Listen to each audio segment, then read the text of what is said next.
Coming up on Mississippi Roads, we shop the state's largest flea market, get a bite to eat at the food truck Mashup, watch a movie at the state's last drive-in, and go kite flying on the coast.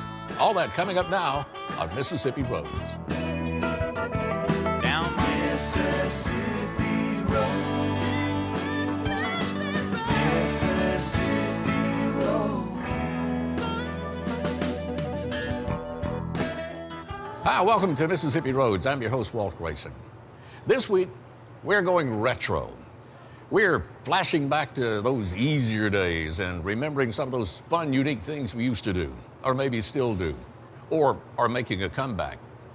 And we're in the perfect location for that. We're in Brent's Drugs in the Fondren area of Jackson. Now, Brent's first opened their doors back in 1946, and they've managed to hang on to that bygone charm since then.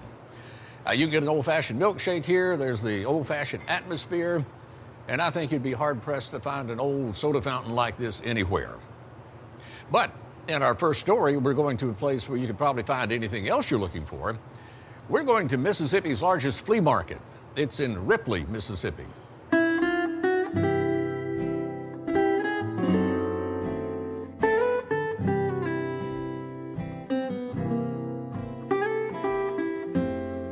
First Monday Trade Day began in 1893, and it was held on the square, and it was the day that the sheriff would sell property that taxes had not been paid on. And of course, in those days, no women whatsoever were at it, and it was farmers trading horses and mules and livestock and things of that nature. Anyone who says men don't like to socialize, this is just not true.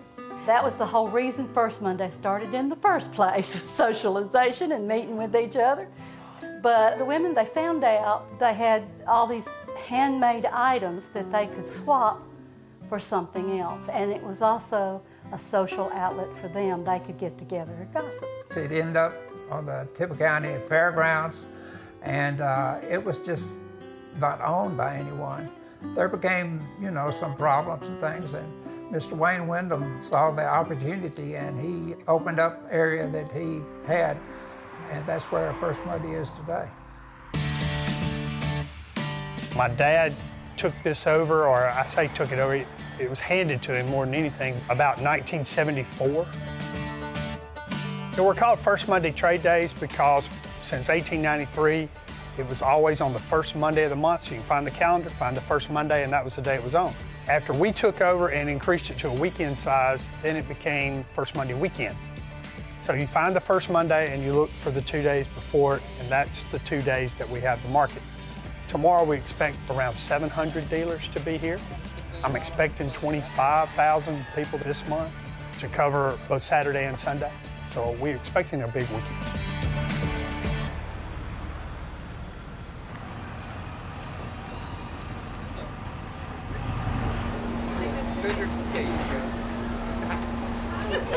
Okay, so we need to find you a spot, and you're selling shoes, but you need a shoe. I've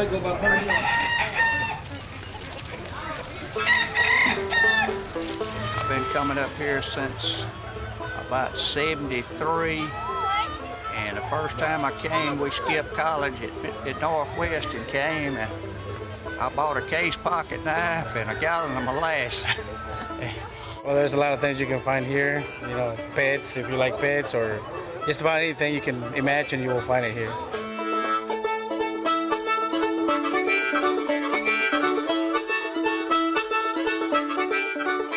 In the early days, it was dogs. They have owls, chickens, peacocks, turkeys, and just a wide variety of animals. I just don't know of anything that you can't find here.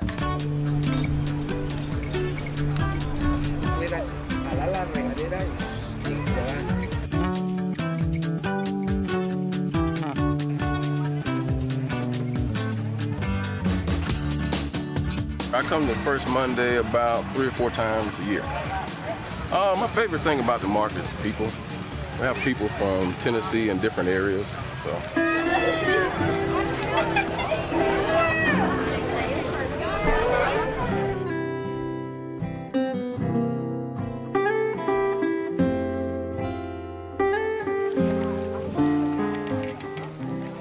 It's a good wintertime job. Right now, it's a little warm. We have a lot of repeat customers. We have people that have been coming to this business for over 30 years and buying our pork rinds.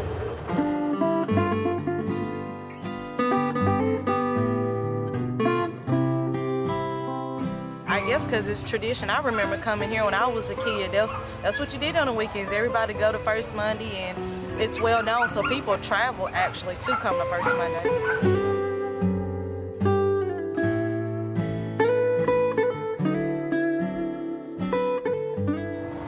Well, I guess my favorite thing is that me, my husband, my brother, and my sister-in-law Allison, we're all very close, and that we all get to work together, and you know, we feel like we've done something good. We work really hard, so at the end of the day, you know, we've been able to do that as a family, so that's just kind of nice. My favorite part about running it, I've just been involved with it forever. I don't know life without it. To me, it's like when the market's not here, it's just an abandoned shanty town. But on Saturday morning, it's a carnival. I mean, it's everything you could hope for and more. You know, Brent's Trucks isn't the only eatery that's been around for a while. Food trucks are making a comeback.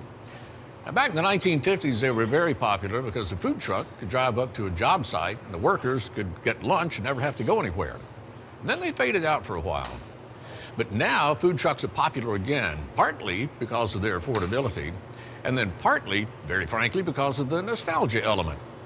They're so popular now that they're having events for the now hip, new, and not so new food trucks.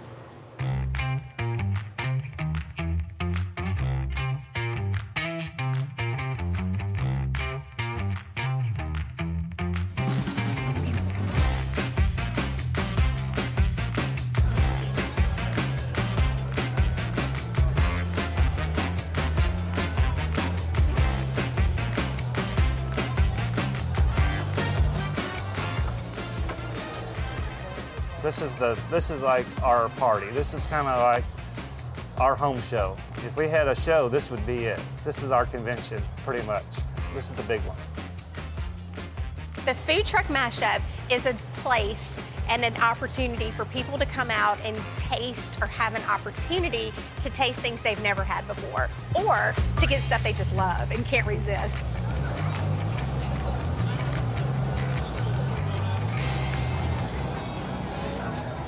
It's an all-day affair that families, anybody from any age, can come out and just enjoy the day together with family and friends and eat, enjoy some live music, and just hang out. USA Today Network Events is doing community events all across our network from state to state. And the idea behind that is just to get our papers and our news behind the community, to offer something fun and engaging for each community to be a part of. This gives me an opportunity to do something that I love, to spread happiness through food. I think everybody shows love through their tummy than their heart. And then it really helps us come together and unify and try things from across the state, as opposed to just being able to eat something that's in your town or city. So it gives you an opportunity to try something new that you wouldn't have necessarily tried before. They were welcome to come from anywhere, and then just the space available. Not every truck's going to have the same type of food, and a lot of trucks come out with oddities, something you're just not going to find on a restaurant menu. I mean, it could be anything. It could be peanut butter on a hamburger, or it can be a stuffed pork loin, which I'm doing today. I'm doing a stuffed pork loin, jalapeno cheddar sausage and a pork loin. So it's the oddities that really make it unique for a truck. You can come up with whatever you want. You can put it out there, just however you want to do it. It's called On a Roll Gourmet Egg Rolls. Our version of egg rolls are kind of a fun, funky eat. We have over 30 different varieties, and we kind of get wild with it. Whatever we're craving and thinking of, we're going to stuff in an egg roll. It is a competition. It is up to the eaters to vote on their favorite food trucks. So throughout the day, we'll be pushing out the website, and of course the trucks will be pushing out their food and reminding people to vote for them. But it's up to the eaters to log on and tell us which one is their favorite. So by the end of the night, we'll have one food truck winner. Well, we're competing for a vote for best truck, and we're competing for dollars. I mean, when we come out, we're here to win by making money. I mean, we're going to shake hands and sing Kumbaya later, but right now it's about serving customers.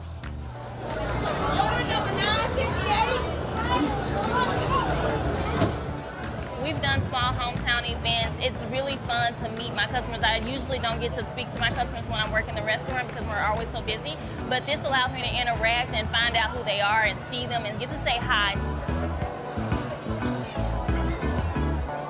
We know we're looking at over 2,000 in ticket sales alone, and then as you know, people can come up all throughout the event and purchase tickets, general admission to get in. So, you know, I'm hoping we see thousands of people today. Out of this little truck, we're gonna pump out about 1,200 to 1,300 egg rolls with these 10 fingers. Mississippi, I'm from here, I work here locally, and I can see all of the great events that the USA Today Network events team has planned, and this is one that we just knew would be great for our state. So we hope to do this again next year, and we hope we just continue to get bigger and bigger and better. If we outgrow, we'll figure out a plan to do it. We just hope that this is something that brings the communities together and that they enjoy their time here with us, and then we're going to do it again.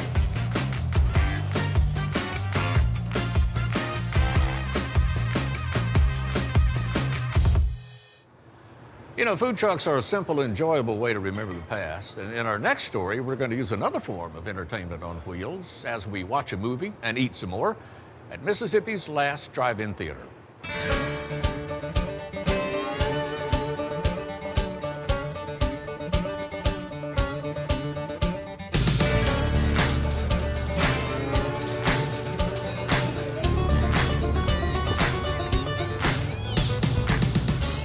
We are the Ayuka Drive-In Theater. It's just a family-run business, but it is something that is a dying venue, I guess you could call it, because we're the last operating drive-in in the state of Mississippi. We're right here on the corner of Alabama, Tennessee, and Mississippi. I mean, you can drive 10 miles either way and you're in another state, which if people knew we were open is a really good draw. We're open 6 to 7 months out of the year, 6 to 7 months, and sometimes less than that. Sometimes maybe a little more. Depends on if we get a good movie.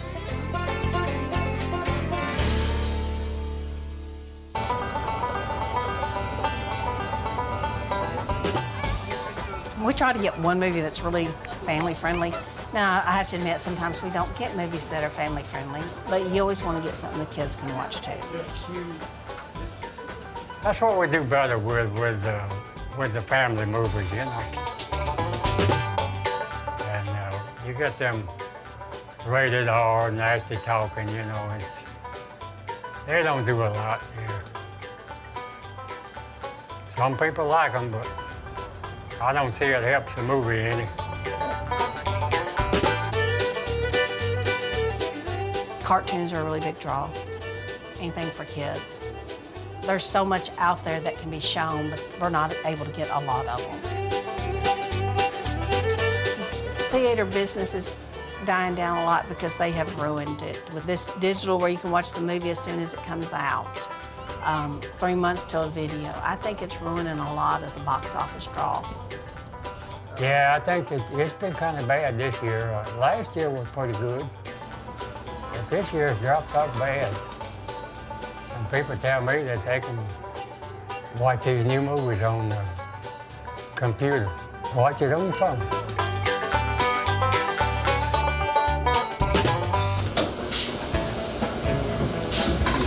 We're gonna hang in here as long as we can. We ought to be doing better than what we're doing.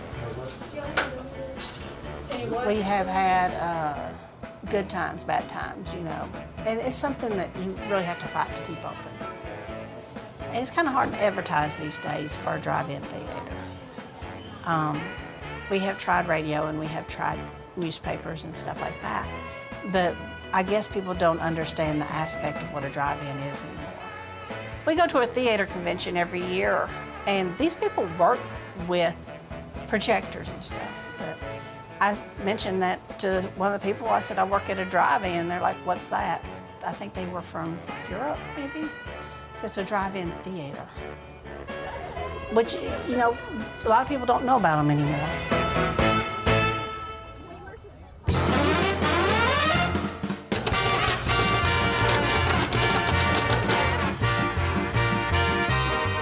The first time Mama told me about the drive-in, I was like super surprised. It was freaked me out that you could come and drive your car and park and watch the movie outside. And it's really fun. Mama says it's great quality time, family quality time. I like coming to the drive-in movie theater.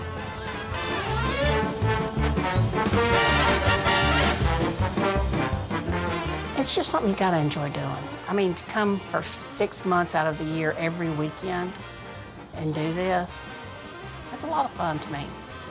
I might be a workaholic, I don't know.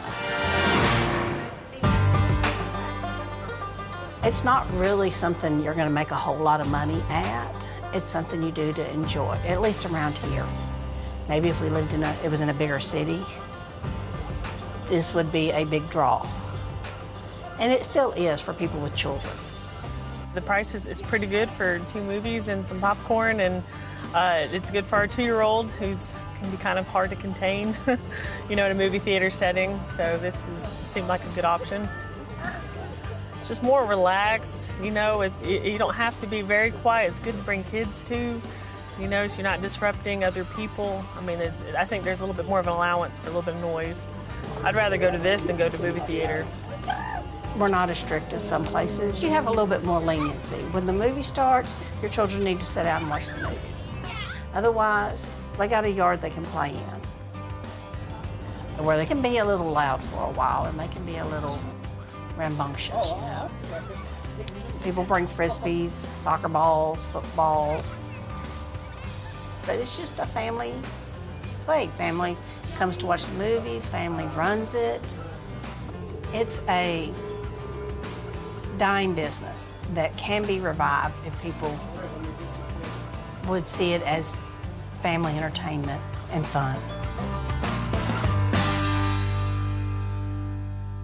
Well, that drive-in theater is in the town of Iuka, and Iuka was built on the site of a Chickasaw Indian village, and the name Iuka comes from one of the chiefs of that village. We have a lot of interesting town names in Mississippi.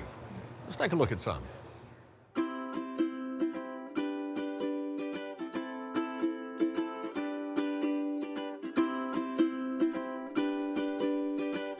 Many of the unusual sounding names of places are derived from Native American words that carried over into English as transliterations of what the place or the river or the creek had always been called.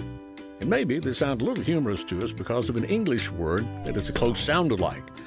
Now, for instance, I'm reminded of Hush Puppies in the name of the Bolivar County town Hushpuckna. East Abuche's in Jones County. There is no West Abuche that I'm aware of. Edamina in LaFleur County has nothing to do with beans, not even little itty-bitty ones. And don't get excited, I can't think of a thing you can get a ton of for $1 in spite of the town name Buckatuna in Wayne County. Shuqualak, Pontotoc, Oktok all rhythmically remind us of our Native American roots. And some town and river names are difficult to pronounce at first pass. Yakanuckety River is in the central part of the state, and even when you say it, you may not be sure you've said it right until you hear someone else pronounce it. And the Chutacaboofa River on the coast, I had to drive past its highway sign several times before I even got the number of syllables right. Speaking of coast rivers, the Pascagoula is also called the Singing River, from a Native American legend. But not all unusual names of places are derived from ancient legends or ancient languages. Some place names are just unusual. Try us. Why not? So-so. And one of my favorites, especially with a little cream and honey, hot coffee. Now, there's plenty more, but I'll leave you with this. A man I met when I was doing a story about him in the Delta told me he was born between midnight and daybreak. And he said he wasn't talking about the time of day, but the place where he lived, which is, of course, in Mississippi. Well, next we go down to Long Beach and take one last look at some nostalgic fun. We visit the breezy Gulf Coast and fly a kite.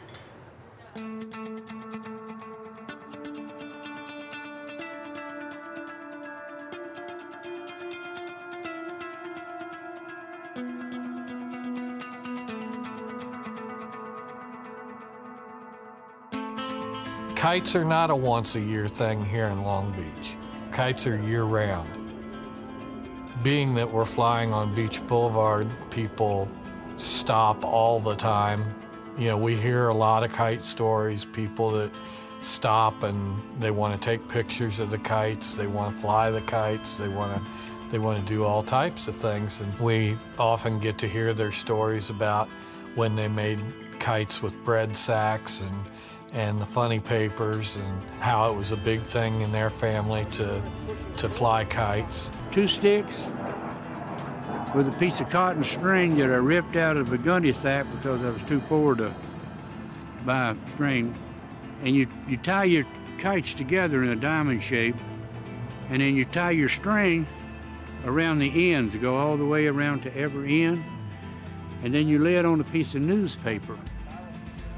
And then you take water and flour and make a paste, and then you fold the paper over the string and let it dry, and then put your bridle on it and it flies.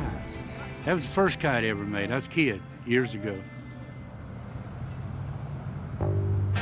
Cool Kites has been in Long Beach, Mississippi now for almost 5 years. I did not grow up on the Gulf Coast. I grew up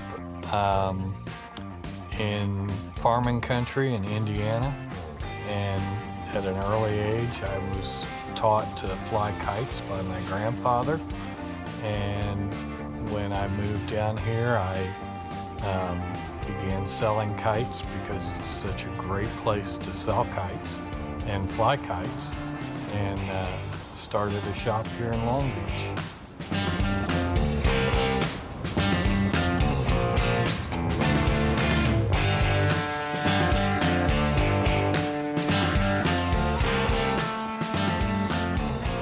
Second Saturday is something that I started a while back. I wanted people to be flying kites. I wanted to fly kites myself, and so I kind of set up that I was going to fly on the second Saturday of every month, no matter what. And rain, sleet, snow, whatever, I was going to stick to the second Saturday of every single month. Back in the beginning, there were really just 2 people who were showing up to fly on the second Saturday, myself and a gentleman that worked for me, Daniel Gibson.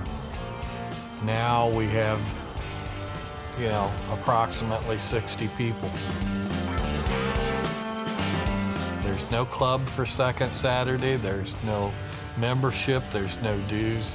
All you have to do is show up and fly your own kite, and if you don't bring your kite, you can fly one of ours.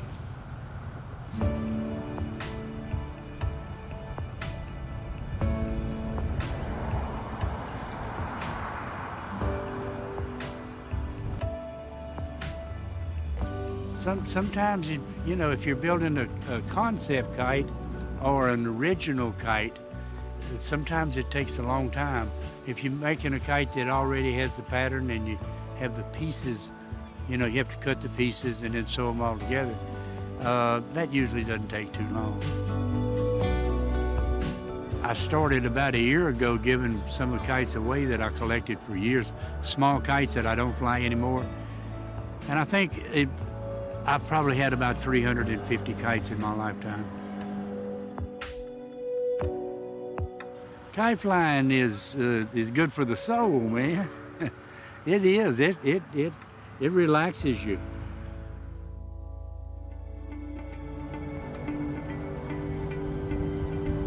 Kite flying is good for the whole community. People come out, they talk, they enjoy each other's company, they enjoy the kites in the sky. It's just fun for everybody of every age. Grandparents, it's your obligation as a grandparent to teach your grandchildren how to make and fly kites and how to have this type of enjoyment that they can in turn pass on to their children and their grandchildren. Parents, it's their responsibility to teach their kids how to fly kites or make sure that Grandma and Grandpa teach the kids how to fly kites. But it needs to be handed down from generation to generation, and it's the thing that makes families families.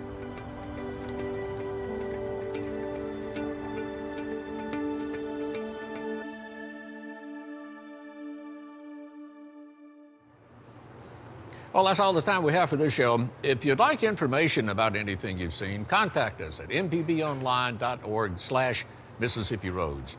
And while you're at it, make sure you like the Mississippi Public Broadcasting Facebook page and check out our Mississippi Roads Facebook page also. Till next time, I'm Walt Grayson. I'll be seeing you on Mississippi Roads.